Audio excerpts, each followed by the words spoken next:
Varicose veins బాధితులకు శుభవార్త. హైదరాబాద్ లో ఉచిత కన్సల్టేషన్ మరియు స్క్రీనింగ్ కొరకు ఎవిస్ హాస్పిటల్స్ ని సంప్రదించండి.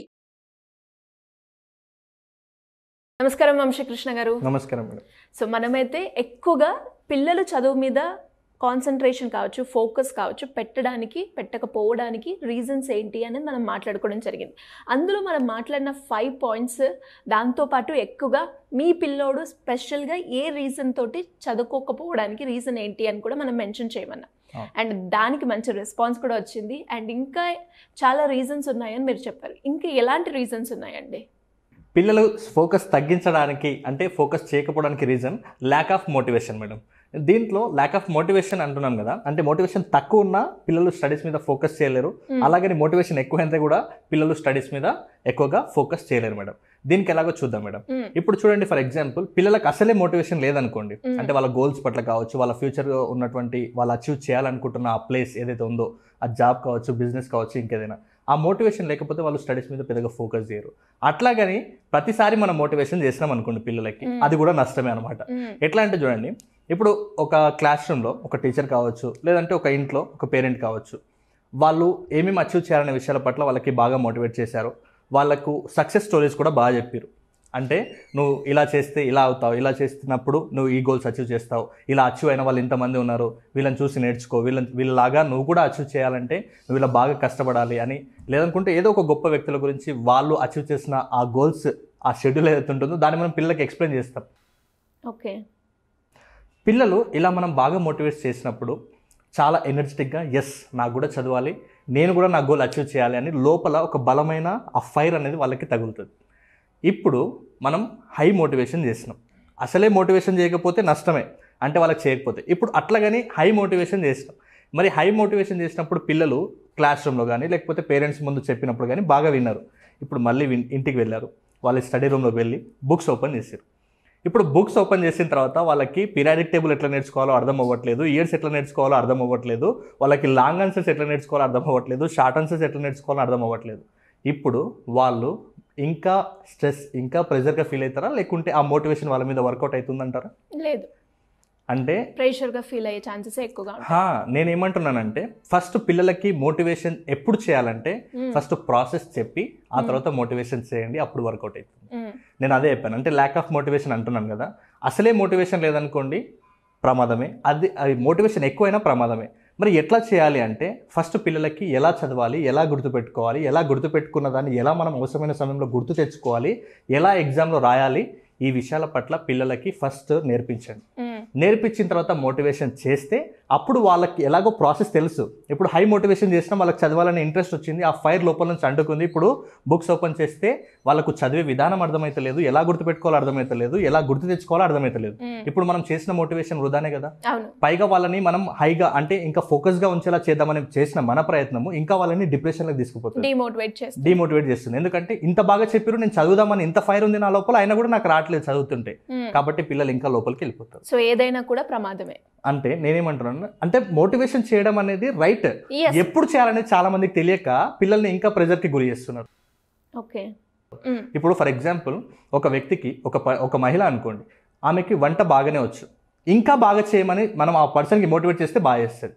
ఇప్పుడు వంటనే రాని వ్యక్తికి నువ్వు చాలా బాగా చేయి, చాలా బాగా చేయి, చాలా బాగా చేయగలుగుతావని వంటలో అద్భుతాలు సృష్టించిన వాళ్ళ వీడియోస్ చూపించినా కూడా ఏమైపోతుంది, చేయగలుగుతుందా? అసలు ఆ స్టవ్ వెలిగించినప్పుడు ఒక రకమైన స్ట్రెస్, అంటే నేను బాగా చేస్తానా లేదా అని. కాబట్టి నేనేమంటున్నాను అంటే ఫస్ట్ ప్రాసెస్ చెప్పండి, తర్వాత మీరు మోటివేషన్ చేస్తే వర్కౌట్ అవుతుంది. చాలా మందికి ప్రాసెస్ చెప్పకుండా మీరు మోటివేట్ చేస్తున్నారు అనుకోండి, ఇంకా ప్రెజర్కి లోన్ అవుతారు, ఇంకా స్ట్రెస్కి గురవుతారు, ఇంకా వాళ్ళ లోపల ఉన్న సామర్థ్యాన్ని మనమే దాన్ని తొక్కేసిన వాళ్ళం అవుతాం. కాబట్టి దయచేసి పిల్లలకి మోటివేషన్ ఎలా చేయాలో ఈ విషయం తెలుసుకోండి, ప్రాసెస్ నేర్పించండి ఫస్ట్. అలాంటి ప్రాసెస్ నేర్పించడానికి మనం వాళ్ళకి ప్రతిరోజు కూడా అంటే క్లాసెస్ కండక్ట్ చేయడం అలాంటివి చేస్తున్నాం అనమాట. నెక్స్ట్ వచ్చేసి ఎన్విరాన్మెంటల్ ఫ్యాక్టర్స్ మేడం. అంటే ఒక వ్యక్తి చదువుతలేడు అంటే తన చుట్టూ ఉన్నటువంటి ఫ్రెండ్స్ ఎలాంటి వాళ్ళో ఒకసారి అబ్జర్వ్ చేయాలి, పేరెంట్స్ కావచ్చు, టీచర్స్ కావచ్చు. ఇప్పుడు ఫర్ ఎగ్జాంపుల్ మేడం, మన చుట్టూ ఉన్న అందరు వ్యక్తులు చదువుతుంటే మనకు కూడా చదవాలని, ఆ ఫోకస్ చేయాలనేది ఆలోచన వస్తుంది చాలా. ఇప్పుడు ఫర్ ఎగ్జాంపుల్ చూడండి, మనం ఒక దగ్గర అందరూ మెడిటేషన్ చేస్తున్నారు, ఒక 10 మెంబర్స్, మనం వాళ్ళ మధ్యలోకి వెళ్ళి మొబైల్ చూస్తామా? లేదు, మెడిటేషన్ చేస్తాం. ఖచ్చితంగా మనకు కూడా మెడిటేషన్ చేయాలి, వాళ్ళకి డిస్టర్బెన్స్ చేయకూడదు, మనం కూడా మెడిటేషన్ చేద్దాం అనిపిస్తుంది. ఇప్పుడు ఫర్ ఎగ్జాంపుల్ కొంతమంది అక్కడ ఎక్సర్సైజ్ చేసుకుంటున్నారు, మనం అక్కడికి వెళ్ళిన తర్వాత రీల్స్ చూసుకుంటూ లేకుంటే ఆడుతూ మనం కనిపిస్తామా? లేదు. మనకు కూడా ఏమనిపిస్తుంది? ఎక్సర్సైజ్ చేయాలనిపిస్తుంది. అవతల వ్యక్తి ఒక 2-3 ఆవలిస్తున్నారు అనుకోండి, బాగా మనకు కూడా ఆ నిద్ర వచ్చిన ఫీల్, ఆ స్లీపీ మోడ్ వస్తుంది, మనకు కూడా ఆవలింతలు వచ్చేస్తుంటాయి. అంటే మన చుట్టూ ఉన్నటువంటి పర్సన్స్ని బట్టి మన యొక్క బిహేవియర్, మైండ్ సెట్ కూడా చాలా డిపెండ్ అయి ఉంటుంది.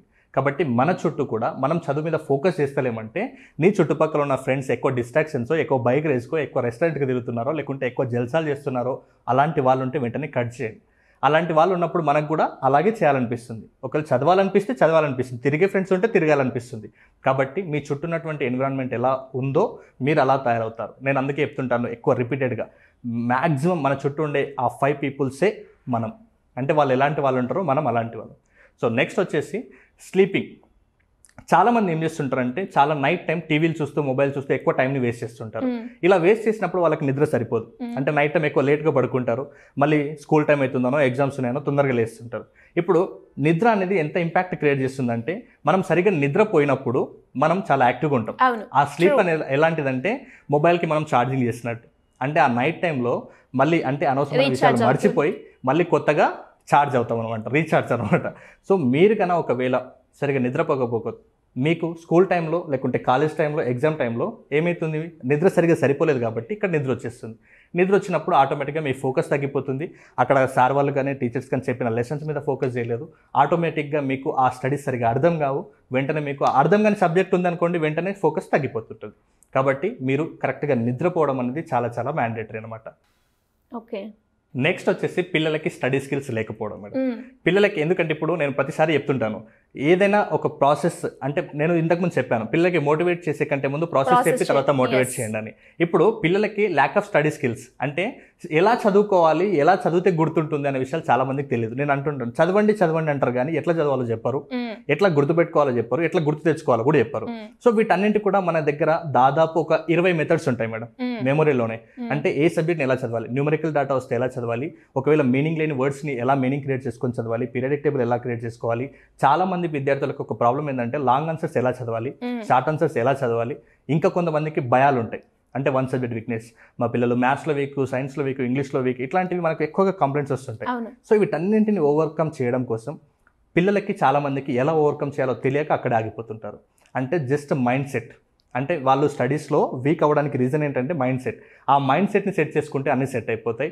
ఒకవేళ ఆ మైండ్ సెట్ అయిన తర్వాత మన దగ్గర స్కిల్స్ నేర్చుకున్నట్లయితే వాళ్ళకు ఒక క్లారిటీ వస్తుంది. ఓకే, అంటే అందరికీ మెమరీ పవర్ సేమ్ ఉంటుంది, కానీ దాన్ని యూటిలైజ్ చేసుకునే ప్రాసెస్ తెలియక ఆగిపోయారు మీరు, మీ పిల్లలు ఇప్పటి వరకు కూడా. కాబట్టి ఆ స్టడీ స్కిల్స్ మనం నేర్పిస్తే వాళ్ళకు ఒక క్లారిటీ వస్తుంది, సబ్జెక్ట్స్ని ఎలా నేర్చుకోవాలి, ఎలా గుర్తుపెట్టుకోవాలి. సో దీనికి సంబంధించి మనం ఆదివారం రోజు మేడం, ఎవ్రీ సండే కూడా మెమొరీకి సంబంధించి, స్టడీ స్కిల్స్కి సంబంధించి ఒక మెమొరీ ఫ్రీ డెమో క్లాస్ ఉంటుంది. ఆసక్తి కలిగిన వాళ్ళు స్క్రీన్ మీద కనబడే నెంబర్కి కాలర్ మెసేజ్ చేస్తే మా టీం మిమ్మల్ని అలా ఆ వాట్సాప్ గ్రూప్లో యాడ్ చేసి మిగతా అప్డేట్స్ అందిస్తుంది. మీరు ఖచ్చితంగా ఆ స్టడీ స్కిల్స్ తెలుసుకుంటేనే మీరు అప్పటికైనా ఆ స్టడీస్ మీద ఇంట్రెస్ట్ వస్తుంది, డిస్ట్రాక్షన్స్ తగ్గించుకుంటారు, ఫోకస్ పెరిగి మీరు కూడా గోల్స్ సెట్ చేసుకొని మీరు అనుకున్న లక్ష్యాన్ని సాధించడానికి మీ రూట్ అనేది ఈజీ వేగా అవుతుంది. ఇది ఈ కోర్సు అంటే ఆ డెమోకి వచ్చే వాళ్ళకి ఎలా ఉంటుందంటే, ఇప్పుడు ఫర్ ఎగ్జాంపుల్ ఒక ఆల్ అవుట్ కొంటే ఒక మాన్యువల్ వస్తుంది, ఏసీ కొంటే ఒక మాన్యువల్ వస్తుంది, కానీ స్టడీస్ ఎలా చేయాలో దానికి ఒక మాన్యువల్ లేదు. అలాంటి మాన్యువల్ని నేను మీకు అందిస్తాను క్లాస్లో. సూపర్ అండి, థ్యాంక్ యూ అండి, thank you so much. Thank you.